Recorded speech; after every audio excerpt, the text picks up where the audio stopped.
On a souvent dit du Covid que c'était un virus antisocial parce qu'il touchait les plus pauvres. Il est en plus antiféministe.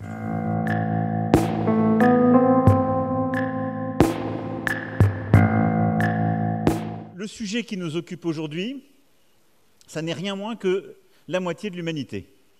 Je vois beaucoup de gens qui confondent encore les sujets d'égalité femmes-hommes avec les sujets de diversité. Je vais ici leur rappeler qu'on parle juste de 51% de l'humanité.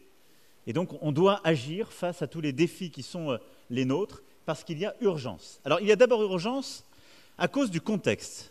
Et ça, nous ne l'avions pas prévu avant, celui de la pandémie. La pandémie contre laquelle nous continuons à nous battre a en effet été marquée par un recul immense de la question de l'égalité. Alors même qu'elles ont été en première ligne de la lutte contre le Covid, les femmes sont les premières victimes de cette crise sanitaire. Quelques chiffres. Depuis 1 an et demi, 47 millions de femmes supplémentaires sont entrées dans la pauvreté. Des millions d'autres, souvent les mêmes, ont été privées de soins, de contraception, de possibilités de choisir leur vie. On le sait, y compris dans nos pays, et je parle aussi de la France, dans l'intimité des vies confinées, les violences faites aux femmes, ce qu'on appelle parfois les violences intrafamiliales, ont repris, ont réaugmenté. Alors que 500 millions de femmes et de filles de plus de 15 ans sont analphabètes, des filles ont à nouveau été retirées de l'école. Et donc on a souvent dit du Covid que c'était un virus antisocial, parce qu'il touchait les plus pauvres. Il est en plus antiféministe. C'est clair.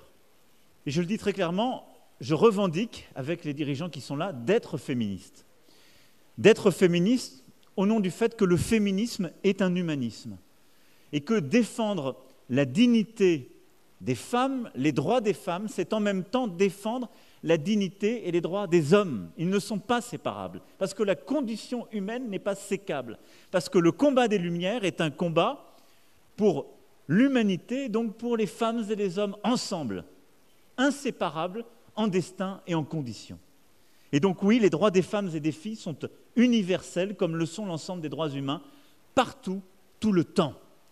Alors, pour y répondre, nous allons adopter une méthode, tous ensemble, celle d'un universalisme concret et d'un multilatéralisme en acte, et je crois qu'ici, nous le défendons tous. D'abord, écouter la voix de celles et ceux qui portent ce combat universel pour l'égalité. Ensuite, travailler ensemble et bâtir des coalitions, États, société civile, secteur privé, organisations internationales, sous l'égide des Nations Unies, sans frontières et sans barrières. Et puis agir concrètement enfin pour que la vie change au bas de chaque rue et au sein de chaque foyer.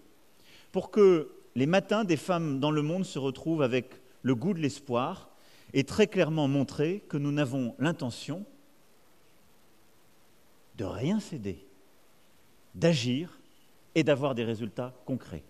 Ce forum doit être celui des résultats concrets.